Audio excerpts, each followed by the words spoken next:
So the Spurs, well, yeah, they curb stomped the Pacers out in Paris.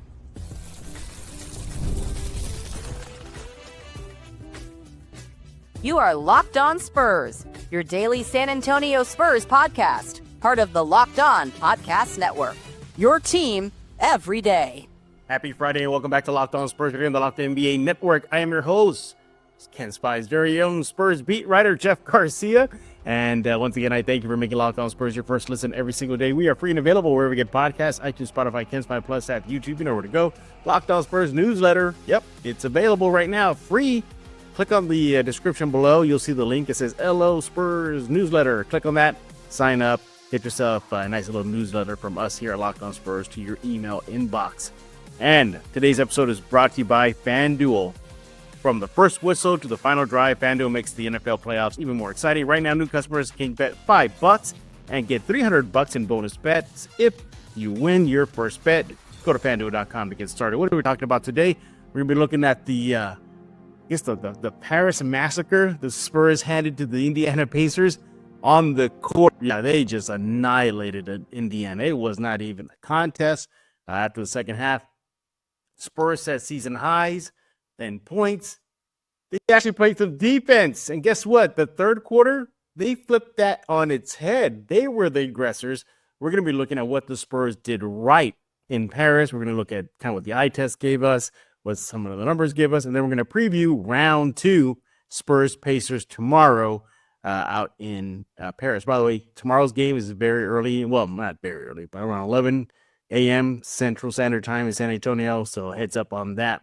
But yeah, wow, what a game 1 out in Paris. The Spurs just annihilated the Pacers. It was not a joke. The Spurs had season high in scoring, 140 points. They snapped their 3-game winning losing skid, I should say. What else they do? Yeah, they pretty much gave Wemby that win. Can you imagine if they had lost that first game in Wemby's home country in front of the friends and family that were there to see him? He had himself a monster game. It was all good. Let's hear from Wemby. What do you have to say about playing out in his home country of Paris, France? Meant a lot, but feel like for our national anthem, we just need the music and everybody will tag along. You know, it's this how we do it. So maybe next game everybody will have the chance to, if you just have the music to sing. But it means everything, you know. It's not disappointing to have. It's crazy to have the public like that show up. So it was great. There you have it. Wemby very happy about the Spurs getting the insane win. I mean, seriously, 140 to 110. It was not even a contest. Let's go ahead and look at yesterday's game. Bring our guest. He is Rudy Campos of Sweep the League. Rudy, welcome back to Locked On Spurs. Appreciate it, man. Appreciate it for having me. And you brought me on a good day, apparently, with the Spurs. Yeah. I mean, you heard about an American werewolf in Paris. This was like an American beatdown in Paris, man. It really, really was. It really was. And you know what? Egg on our faces, you know, we thought the Spurs were in for a fight versus Indiana, because coming into that game yesterday, Indiana was rolling. You know, defensively, their numbers were up. Pascal Siakam was playing good of late. You know, you got TJ McConnell, who seems to be a Spurs killer all the time. Pascal Siakam, yeah, all the time. So, I mean, and then pace. The Pacers were top 10 pace team, and Spurs have shown struggles against teams that play with pace, faster pace. It was actually the Spurs playing with pace. So before we get into some numbers here, really, you know, what the eye test told me yesterday is, one, they wanted to win for Wemby. You could see it. They were not going to lose that game 1 in that arena, out in Paris, France, in front of Wemby's friends and family, the hometown crowd. You know, he was the man of the hour, the man of the week, pretty much, out in Paris.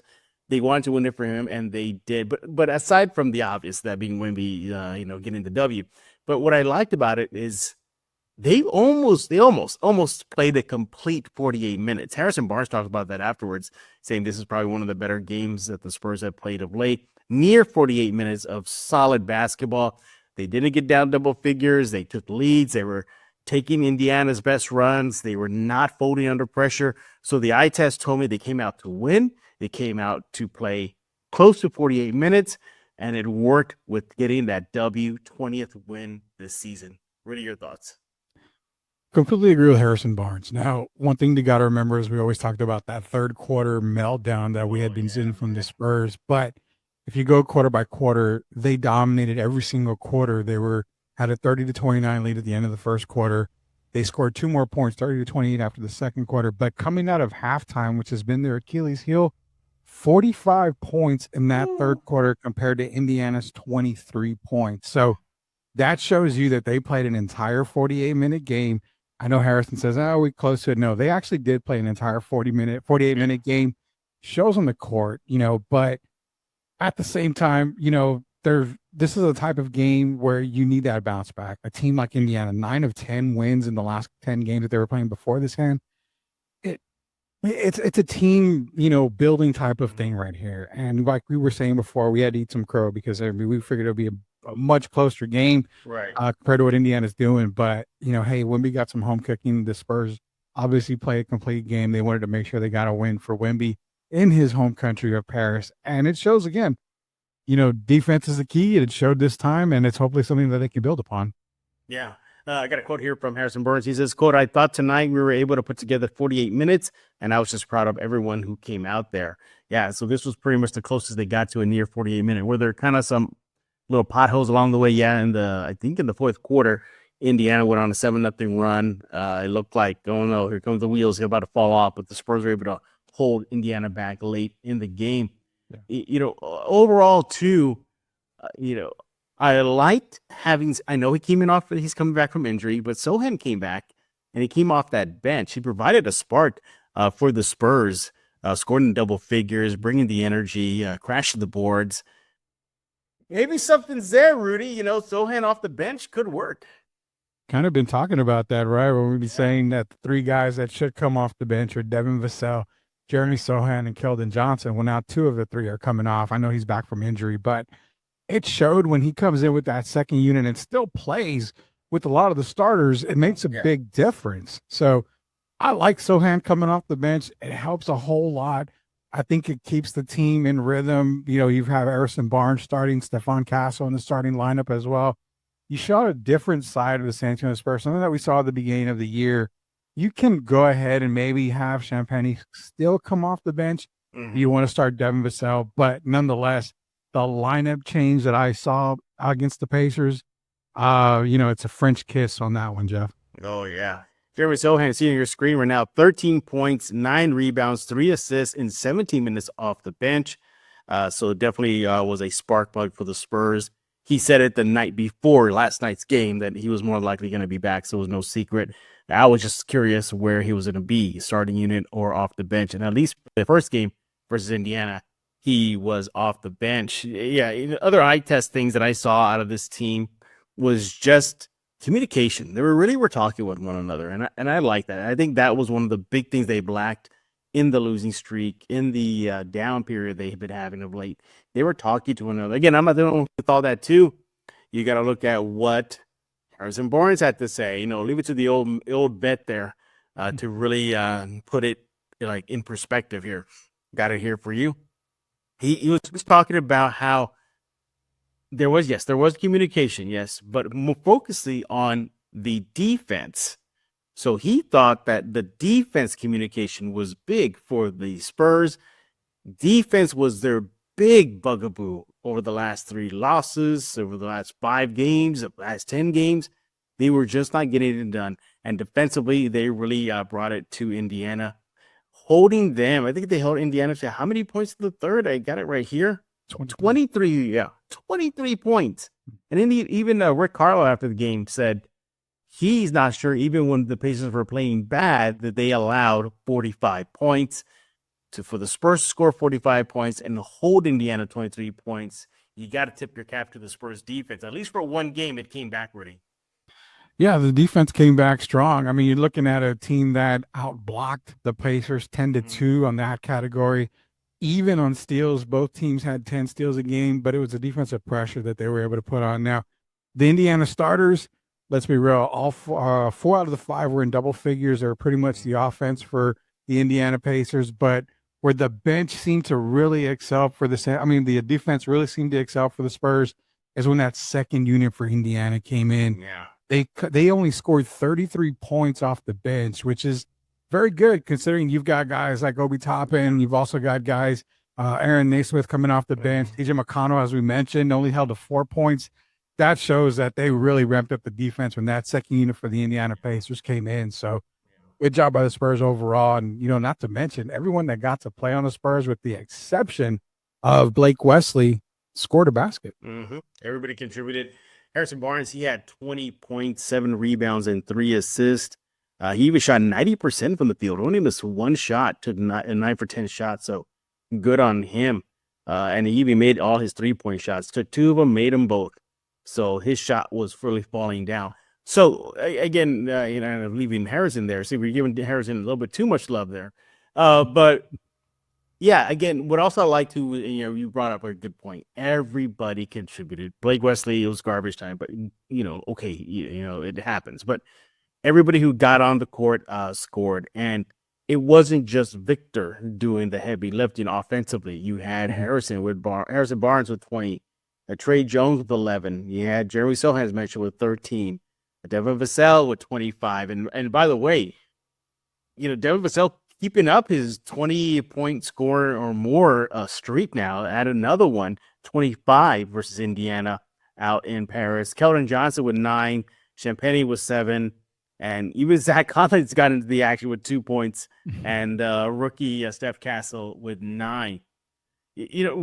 Overall, a good, solid win. I think they needed it. My fear was they're going to get sucked into the bright lights and all the spotlight on Victor and the Spurs. And, you saw it on social media. They're over here doing this event. He's doing an interview here. The cameras are at practice. It's a packed house. I was really worried about that. Rudy, your thoughts? It's worrisome because you're in a different country. There's probably a lot more that you're going to try to pack into since you're not stateside. But at the same time, these guys are professionals. They deal with, public appearances. They deal with a lot of media stuff already. So kind of expected. I'm sure the Spurs coaching staff, as well as Indiana's coaching staff, made it very clear, hey, you're probably going to be bombarded with media guys. You're going to be bombarded with interviews and a lot of appearances. So not too worried about it being a whole distraction for them. At the same time, they're trying to get as much soaked in as they can while they're in Paris. Obviously, only Victor and City are the only guys that are really from there on the Spurs, so they kind of see it more than the other guys. But distraction-wise, I would say no, not a real big distraction for them.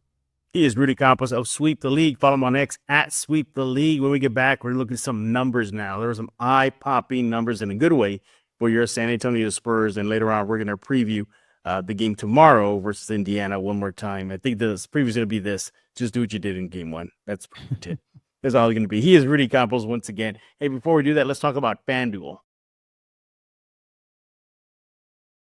From the first whistle to the final drive, FanDuel makes the NFL playoffs even more exciting. Right now, new customers can bet $5 and get $300 in bonus bets if you win your first bet. That's $300 to keep the action going. The FanDuel app is easy to navigate, so many ways to bet, keeps the game, every game exciting. Plus, when you win, you get paid instantly. No waiting around for your winnings. So whether you're betting on your favorite team or just looking to add some extra excitement to the playoffs, FanDuel has you covered. You want to go there right now. You want to go visit FanDuel.com to join today and get started with $300 in bonus bets. That's FanDuel.com. Make this playoff season unforgettable with FanDuel, an official sportsbook partner of the NFL. What's up, guys? This is KG Tang, voice of Sanami Shinizugawa and Demon Slayer, and you're watching Locked On Spurs with Jeff Garcia. We're back right here on Locked On Spurs with Rudy Campos of Sweep the League. Follow him on X at Sweep the League. Great show. I was a guest a couple days ago. Had fun with Rudy and Derek. Did Derek ever figure out his tech issues? Did that get sorted out? I haven't talked to him yet, but I'll talk to him as soon as we get a chance here. All right. Again, follow Rudy on X at Sweep the League. And we are looking back at the Spurs' first win out in Paris versus the Pacers. It was not even a contest, 140-110. Spurs just curb stomped them, got their 20th win of the season. Hopefully they can make it 21 and inch closer, at least make it at a 500 record. Now, in the first segment, Rudy, we looked at kind of with the eye test, just what we saw. And now let's dig into some numbers here. You got to start out with Victor's monster game. 30 points, 11 rebounds, 6 assists. He was a plus 18 for the Spurs. took 11 3-point shots, made 4, was just a monster. And that's what you expected out of him in front of his home crowd. And I'm glad he had it too, because he had been kind of erratic of late, wasn't he? Yeah, very erratic. We had mentioned on the Lockdown Spurs recently that his points per game the last 5 games was 11 points shyer than his season average, which was 28. So numbers were down. Shooting was down. I think he was shooting below 42% from the field, right around like 37, 36% from the 3-point line. So good to see him coming back. I mean, it was 13 of 21 from the field. Really good. That's well above 50%. He shot 4 of 11 from 3-point range, which again, those 4 3-pointers is kind of what he's averaging when he's shooting the ball really well. So I think this is the type of game that we kind of said earlier too. It's home cooking. He's in Paris. He's back home. He's got the hometown crowd. So you knew he was going to ball out. You knew he was going to put on a good performance. It just helps his confidence build a little more after hitting a semi slump in that sophomore slump that he's had here. Yeah, exactly. Other stat that stood out for me was the offense was on target versus Indiana in the first game out in Paris. They scored 30 points or more in each and every period, including that 45-point bomb they dropped on the Pacers. 30 points in the first quarter, 30 points second quarter, 45 in the third, and then 35 to end the game. Now, I like that too, Rudy, is because they kept the pedal to the metal. They didn't lay off that gas pedal. They just kept on pointed onto the Pacers. Sure, it was wave the white towel time for the Pacers, but nevertheless, it was just a good, consistent, efficient scoring. And speaking of scoring, let's see, they shot for the game. This has got to be a season high. 60% shooting, 58 of 96 shots made, 60% shooting, and not even talking about the third period. In the third period, everybody, there's got to be a season high. 74% shooting in that third period. The third period has been just kind of a thorn in their side. Rudy, their shot was falling. The shot was falling, and that's something where I'm not gonna, I'm not gonna rain on a Spurs parade when it comes to a victory. But when you're shooting 60+% from the field and 50+% from 3-point range, it's very hard to lose a game like that. You're just on point. And if the other team, in this case, Indiana, doesn't even shoot 50% from the field, the chances of them winning that game is going to be really low. So the Spurs had a great shooting percentage. They had a great look from the field. They were knocking down their shots. Everything was going right. So, yeah, when you get games like this, you just take advantage of them and you don't apologize. You just look towards the next one. And it's kind of the key. Can they keep that kind of percentage up? If not, think about it, Jeff. If they're shooting normal percentage, the game's probably a lot closer than what it was. Yeah, it probably would. It probably is competitive to the bitter end. But yeah, the shot was falling down again. A good sign. Hopefully, this is the start of a trend. Now, we don't want to be prisoners of the moment. It is just one game. We'll see if the Spurs are able to sustain it moving forward. I get tomorrow morning against Indiana and beyond. But yeah, again, try not to be a prisoner of a moment. That's what I'm not trying to do. I got to see if they're going to do this again versus Indiana, because Indiana's going to come back. They got embarrassed. I mean, Rick Carlisle after the game, was just saying they got a lot of work to do. So you can expect a different Pacers team Saturday morning. Rudy, we didn't even talk about this yet. Let's go ahead and go here. Let's look at some stats here that I want to highlight here. Let's talk about assist. 43 assists for the Spurs. I bring this up is because this team consistently, that's one thing they've been consistent about, is ranking high in the NBA in assists per game. Even though they were losing in the 3-game skid, and even before that, they were at least recording 20 or more assists. And I think they're still on that 20 or more assist streak as we speak. 43 assists. That was brought up by Chris Paul, brought up by Harrison Barnes. Moving the ball, that's the one thing they've been doing great. It's got to be a Chris Paul effect, huh? Well, I mean, you got a point guard on the team, and you're expecting him to lead the team in assists. But when you've got a player like Chris Paul on your team, sharing the ball just gets contagious, man. You want to pass the ball, make the extra pass. And that's what Chris Paul does as a floor general for the Spurs. And just for any team in general he's played with. He's been that floor general. He gets everybody involved. And not only that, he gets them to make that extra pass, puts people in the best position to succeed. So, yeah, the Chris Paul effect and 43 assists in a game, Spurs continue to move the ball. I mean, doesn't always lead to wins, but as long as they're sharing the rock, it's going to help them in the long run. You saw it last night or with the Pacers game. Yep. Yeah, you really did. And, Chris Paul, didn't really have a good game, single-digit scoring, single-digit assists, but just really being that floor general, that steady player on the court, the guy you can go to. I don't think they even needed him. They were just really taking it to Indiana out in France here. He praised Victor Wembanyama after the game, highlighting his composure, his all-around play. But now, and Chris Paul brought up a good point. I'm taking him off the screen here. He said, now, this is what I was talking about earlier, like, you don't want to be a prisoner of the moment. You want to see they could do it again. He brought up a good point, Rudy. I got it here for you. He says he needs to see if the Spurs are going to stack days. Now, stack days has been kind of Chris Paul's little mantra. He said you always want to build on days. So whatever you did yesterday, do it again, but add more. And he wants to see that out of this team. And by the way, he even said, I'm not going to call it a young team. He avoided that too. So all he sees is just continued growth. Doesn't matter if they're a young team and he wants to avoid or an older team. He just wants to see growth out of it. So he wants to see they could put a consistent winning streak together. That's what you want to hear out of your floor general, Rudy. Yeah, you do. I mean, you have a great game, then you might have 2 or 3 bad games. It's about consistency in the NBA, and that's what Chris wants to see. He's not playing the young card, and a lot of us don't play the young card anymore. These guys are veterans. These guys are NBA players. They're playing at the highest level. They should know how to win and play at that level already. So that's what Chris wanting to see. Hey, we came off of a really good 30-point win. We need to capitalize that, whether we win by 30 again or we win by, 3. Doesn't matter. We've got to capitalize and get these victories. And I think, too, you got to understand is that what I notice about the Spurs 20 or 42 games into the season, Jeff, and it's the halfway point, a lot of times they make it more complicated than what it is. And that's something that I think Chris Paul and Harrison Barnes is trying to teach these guys, like, hey, don't make it so complicated. Winning can be contagious. Winning can be an everyday thing if we stick to the plan, stick to the game plan. And I think that's where Chris Paul comes in the most. He wants to see consistency.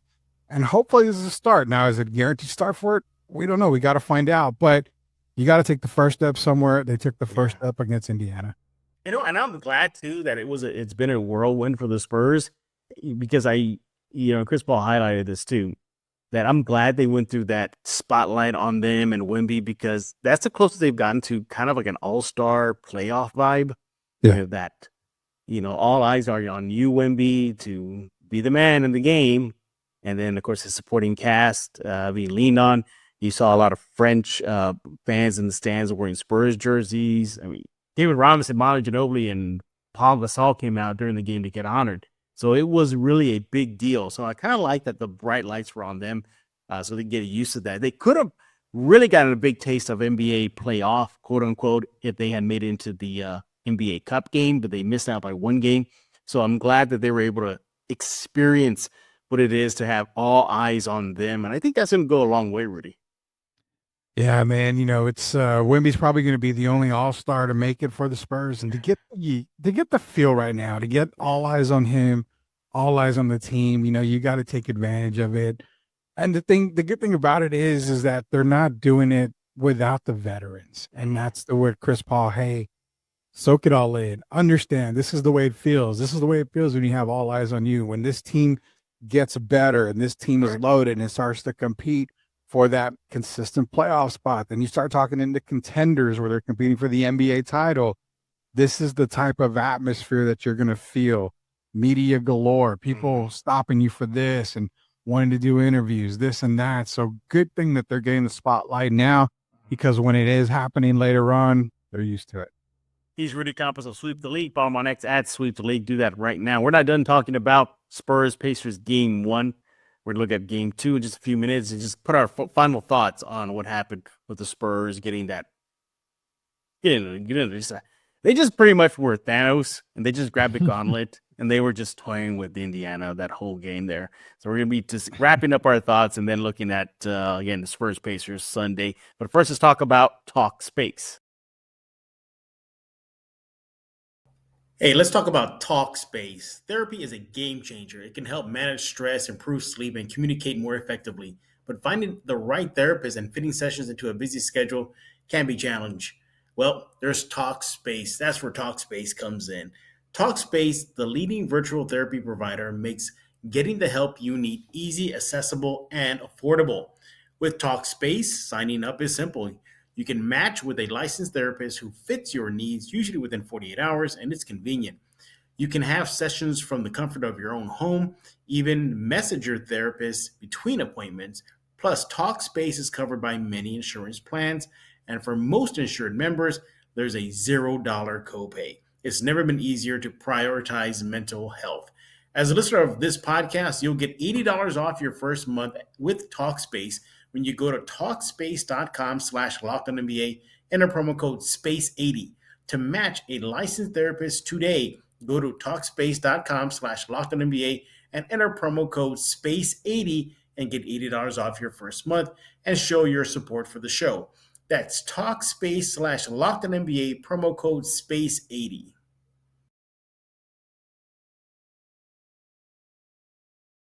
Hey, this is Chris Sabat, and you're listening to Locked On Spurs with Jeff Garcia.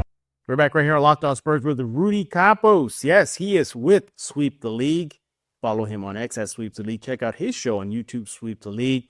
Go there right now. Look at a couple of days ago, that podcast or show, I was on it. So we had a lot of fun on there. Ranking our top 5 actor. That was rough. Go see who I picked. And I think I threw Rudy off with a few names I threw out there. So I did. I really did. So let's go wrap up Spurs-Pacers game 1. Again, Spurs beat the Pacers 140-110, snapping that 3-game losing skid. Wemby was a beast with 30 points, and pretty much everybody, minus Blake Wesley, got in the action and scored. Now, we talked about pace being one of the big issues with the Spurs. The Spurs were setting this pace, you could tell by the final score, but really what stood out is fast break points. They outscored Indiana 34-10 in fast break points. They were the aggressors. They were the one getting on the break. They got to keep that up. Kind of leads into our preview. So here's my, key to a game tomorrow versus Indiana. Keep the fast break going. Let the pace will be controlled by the Spurs. That's where they really should hold a vice grip on that game. And if they could do that, they could have a good chance of winning. Your thoughts? I agree with that. You got to keep the fast pace up. Indiana's a very good defensive team, and you may not show it in the previous score, but they are really one of the best defensive teams in the league. It's kind of surprising that the Spurs were able to get so many fast break points, knowing that they lost the turnover battle in the Indiana game. I believe they had 20, Indiana had 11. So just kind of shows the fast pace that they were playing, they were getting rebounds and just starting to run, making the outlet pass. Everything was going right for the Spurs. The one thing that they've got to really concentrate on is that turnover part, because that turnover battle can come back and bite you in the butt. And that's something that you don't want to see happen. But other than that, fast pace, control the turnovers. If you have to, control the pace of the game. But my biggest key, Jeff, is do the exact same thing that you did here. Control that Pacers bench. You limited them to 33 points. You were having your defensive gurus on that bench. Control the Pacers bench, and I believe the Spurs can win again. 20 turnovers. So if you have to put kind of a little bit of a red X on the reality check, I'll say. A reality check. Yeah, it was. The Spurs did cough the ball up a lot. 20 turnovers mentioned. Whereas the Pacers a couple of days ago. But overall, they really controlled that game. They led for about 30, nearly almost the attack. This is how close it was to a perfect game. They led for 36 minutes against the Pacers. So that's just awesome to see. You mentioned the bench points. 53 bench points for the Spurs to Indiana's 33. So they got bench production. It was just a complete game, a rare complete game from the Spurs. I was going to preview tomorrow's game. So we mentioned one of the big ones is controlling the pace, getting down the break, transition. The Spurs did that a couple of days ago. Hopefully they'll do it again. For me, again, limiting the turnovers. I think that's another one you brought up too. I just think my big key in the game is I want to see them if they could duplicate it. I think that will tell me if they're on the right path. Is a great game 1 win against Indiana. Maybe it was just all the hoopla and the hype and, the Spurs coming out. But to try to get the W for Wemby, but we've seen this before. We've seen them in games. This team has a tendency to take the pedal off the gas, and then just let, things happen in a bad way. Yeah. We saw it against the Lakers. They just crushed the Lakers, and then the wheel fell off, and the 3-game losing skid and getting clubbed by 20 or more.